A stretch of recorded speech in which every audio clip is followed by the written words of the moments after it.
जय साथियों, मेरा नाम है एसके आनंद और आप देख रहे हैं एसके एजुकेशन यूट्यूब चैनल। साथियों, आज के इस वीडियो में हम आपके साथ चर्चा करने वाले हैं कि जो आप सीटेट का एग्जाम देने जा रहे हैं, एग्जाम हॉल में आप ओएमआर सीट को कैसे भरेंगे, क्या होगा सही तरीका और क्या क्या सावधानियां बरतनी है, क्या करना है ओएमआर सीट के साथ, क्या नहीं करना है, उन चीज़ों पर हम चर्चा करेंगे साथियों। लेकिन अगर यह वीडियो पसंद है तो इस वीडियो को लाइक और शेयर जरूर करेंगे।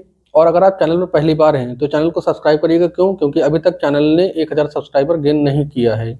आप लोग वीडियो देखते हैं लेकिन चैनल को सब्सक्राइब नहीं करते हैं, जिस कारण से अभी तक चैनल मोनेटाइज नहीं हो पाया है। तो प्लीज़ चैनल को सभी लोग सब्सक्राइब करेंगे।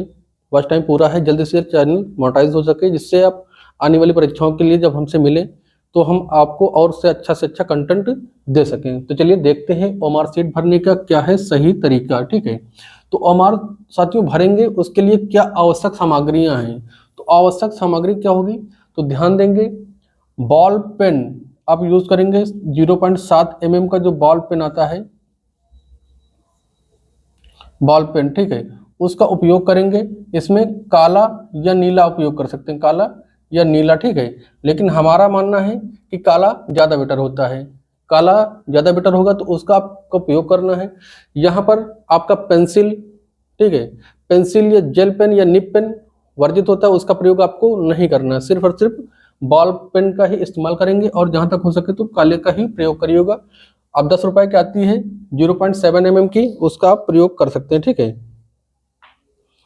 नेक्स्ट आपका ओएमआर सीट के मुख्य भाग और भरने का तरीका। तो ध्यान देंगे, जो ओएमआर सीट होती है उसमें दो तरह भरना होता है। आपका जो आगे साइड और पीछे साइड, दोनों साइड भरना होता है। कुछ चीजें आगे साइड भरनी होती है, कुछ चीजें पीछे साइड भरनी होती है। जैसे आपका अनुक्रमांक हो गया, यानी कि रोल नंबर, ठीक है, रोल नंबर और बुकलेट नंबर इत्यादि जो भरना होता है, मेन बुकलेट और भाषा कोड सहित, ये आगे भरना होता है। पीछे साइड उसमें भरना होता है, जैसे मम्मी का नाम हो गया कैपिटल लेटर में, एड्रेस हो गया, तो ये चीजें पीछे भी भरी जाती हैं, तो इनका भी विशेष तौर से ध्यान रखेंगे। अच्छा, आप जब भरेंगे तो उसमें दो तरह की होंगी, एक व्यक्तिगत जानकारियां भरनी होती हैं, ठीक है, और दूसरा होता है उत्तर भरना। तो व्यक्तिगत जानकारियां जैसे रोल नंबर हो गया, आपका मेन बुकलेट नंबर हो गया, मेन बुकलेट नंबर जिसमें से आपका जैसे पेपर फर्स्ट देंगे या सेकंड देंगे, जो मेन बुकलेट होगी उसको भरना होगा और सेकंड बुकलेट नंबर उसको भी भरना होता है। और भाषा कोड भी आपको भरना होता है, ठीक है। तो इस चीज का ध्यान रखेंगे। उत्तर भरने का तरीका जो है साथियों, एक एक पार्ट को जैसे जैसे आप सॉल्व करते जाएंगे उसको वैसे वैसे भरते जाएंगे। और जिस टाइम आप भरेंगे, जैसे आप मान लो सीडीपी सॉल्व किए हैं, सीडीपी के 30 क्वेश्चन होते हैं, तो इसको देखना है कि 20 से 25 मिनट में आपको सीडीपी को सॉल्व करना है और 5 मिनट में आपको ओएमआर के 30 जो है सीडीपी का 30 क्वेश्चन के आंसर दे देना, उसमें भर देना है। और भरते टाइम आप ध्यान देंगे कि गोला पर ये और ये निशान नहीं लगाने हैं, सीधा आपको क्या करना है, जो गोला होगा, गोला को यह है तो उसमें पूरा आप ऐसे भरेंगे, छोड़ेंगे नहीं, तो पूरा पूरा भरेंगे। इस चीज़ का ध्यान रखना है, ऐसा ना हो कि कहीं बाहर निकल जा रहा है या फिर आप जो है इतना करके छोड़ देना है, तो ऐसा नहीं करना, पूरा पूरा आपको ये भरना होगा, ठीक है, ऐसे पूरा भरेंगे। तो इस चीज़ का ध्यान रखेंगे। आप जिस टाइम ओएमआर भरे, जैसे कि मान लो पहले का बी है तो आप मन में बोलते जाए पहले का बी, दूसरे का सी, चौथे का डी, जो भी हो तो बोले, और बोलने के बाद भरें। और ध्यान दें कि 4 नंबर वहां पढ़ रहे हैं तो 4 के सामने ही भर रहे हैं ना, ठीक है। और आपको निष्ठा है आपका भाषा खंड, जब भाषा खंड पे जाएंगे, जैसे पेपर फर्स्ट या सेकंड, तो आपका भाषा फर्स्ट जो आपके एडमिट कार्ड पर होगी, लैंग्वेज फर्स्ट जो होगी, ये आपके 91 से शुरू होगी और 120 तक जाएगी। अधिकतर बच्चे इसी में गलती करते हैं, स्टूडेंट जो होते हैं जो एग्जाम पेपर दे रहे हैं वो यहीं पर गलती करते हैं। प्रेशर इतना ज़्यादा होता है कि लैंग्वेज फर्स्ट तो सॉल्व कर लिए, लेकिन लैंग्वेज सेकंड में बहुत से लोग गलती कर देते हैं। ये जैसे लैंग्वेज फर्स्ट मान लो हिंदी सॉल्व किए, तो उसके बाद सेकंड लैंग्वेज जो भी लेंगे, हिंदी सॉरी संस्कृत या अंग्रेजी मान लो जो भी होगी, तो उसके बाद तुरंत मिल जाती है सेकंड लैंग्वेज, ठीक है। तो सेकंड लैंग्वेज तुरंत नहीं मिलती जब सारी भाषाएं, फर्स्ट भाषाएं खत्म हो जाती हैं। यानी कि आप जैसे हिंदी आपके पेपर में होगी, संस्कृत होगी, इंग्लिश होगी, तो जब ये तीनों लैंग्वेज खत्म हो चुकी है पहली, तो उसके बाद आपको सेकंड लैंग्वेज मिलेगी और संस्कृत की दूसरी बुकलेट आती है, तो उसको ध्यान रखेंगे। और सेकंड लैंग्वेज पर जब जाएंगे तो आप इस चीज का ध्यान रखेंगे, 121 से स्टार्ट होगी और ये 150 तक जाएगी, ये सेकंड लैंग्वेज का क्रम होता है, तो इसको विशेष ध्यान रखेंगे। मैक्सिमम बच्चे यहीं पर गलती कर बैठते हैं, जिस कारण से उनका पेपर गड़बड़ा जाता है, पूरी तैयारी की हुई बेकार हो जाती है, ठीक है।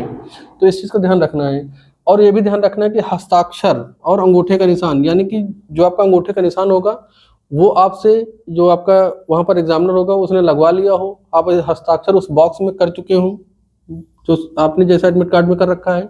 साथ ही जो आपका परीक्षक होगा, परीक्षक के भी साइन करवाना अनिवार्य होता है, तो उसके भी साइन देख लेंगे, अनिवार्य रूप से करवा लेंगे। अच्छा, क्या करना है और क्या नहीं करना है, बात आती है क्या करना है और क्या नहीं करना है साथियों। तो इसमें हम ध्यान देंगे विशेषकर कि आपका, एक मिनट, जो क्या करना है मतलब ओमार सीट को कभी मोड़ना नहीं है, कभी नहीं मोड़ना है। ओमार सीट को, जो आपकी ओमार सीट हो उसको कभी भी मोड़ना नहीं है, ना ही उस पर रफ कार्य करना है। क्यों? क्योंकि अगर ओमार पे रखेंगे तो उसमें लगा होता है कार्बन, 2 कॉपियां होती है, ओमार के नीचे एक पेपर और लगा होता है, उसमें कार्बन होता है जो कि सेकंड उस पर छप जाएगा सीधा जाके। तो ना ओमार को मोड़ना है, ना ही उस पर रखकर गृह कार्य, सॉरी जो रफ कार्य उसको करना है। गोले को जो है आपका गोला जो होगा उसको विशेष ध्यान रखना, फिर से बता रहे हैं कि ये फैलना नहीं चाहिए, ना ही इधर बाहर जाए, ना ही इसमें इस तरह करके छोड़ना है। प्रॉपर गोले को भरना है, प्रॉपर क्या करना है, गोले को भरना है। तो ये करना है आपको, ठीक है। करना क्या और क्या नहीं करना है, तो सीट पर कोई भी धार्मिक चिन्ह या निशान बिल्कुल भी नहीं बनाना है, ठीक है।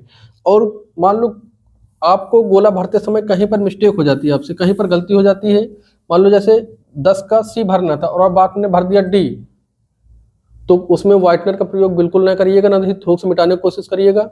वो मान लो एक क्वेश्चन तो गलत हो ही गया, मान लो 10 का ABCD, ठीक है, तो आपको भरना था सी, इसका जवाब सही था, लेकिन आपने गलती से डी भर दिया, तो इसको खुरच के मिटाने या व्हाइटनर या ब्लेड से खुरचने की कोशिश बिल्कुल ना करिएगा। आपका टाइम वेस्ट होगा, ओमार भी बेकार हो सकती है। उसमें आपको अगर मान लो इसको फिर से आपने खुरच के इसको भर भी दिया तो इसमें आपको नंबर नहीं मिलेगा, नंबर नहीं मिलेगा। और आपको और क्या करना है, मतलब क्या नहीं करना है, तो किसी भी क्वेश्चन को आपको छोड़ना नहीं, नेगेटिव मार्किंग है नहीं, तो इसलिए जो क्वेश्चन ना आते हों उनको भी सॉल्व करने की कोशिश करेंगे। ध्यान देंगे सकारात्मक शब्दावलियों के साथ, या जो उसका आपको उत्तर सही लग रहा हो भरेंगे जरूर, और कोशिश करिएगा जो क्वेश्चन ना आ रहा हो तो उसका बी और सी भरिएगा, बी या सी में किसी एक को भर दीजिएगा। अब ये हम नहीं कर रहे हैं, ये आपका जो अब तक पैटर्न रहा है सीटेट परीक्षा का, उसमें बी या सी मैक्सिमम आंसर आते हैं, इसलिए लॉजिक ये बनता है कि बी या सी किसी को भरना है, कोई भी क्वेश्चन को छोड़ना नहीं है, ठीक है। और टाइम मैनेजमेंट लेके चलना है, किसी भी क्वेश्चन पर अत्यधिक समय नहीं देना है।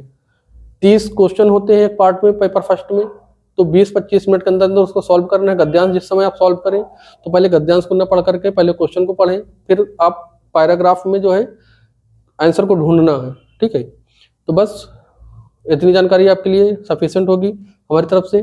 और पैडागोजी को सॉल्व करते समय जो सकारात्मक नकारात्मक शब्दावलियां उनको विशेष ध्यान रखेंगे। जानकारी पसंद है तो इस वीडियो को लाइक और शेयर करेंगे, और सभी लोग चैनल को सब्सक्राइब करेंगे। मिलते हैं नेक्स्ट जानकारी के साथ, तब तक के लिए जय हिंद।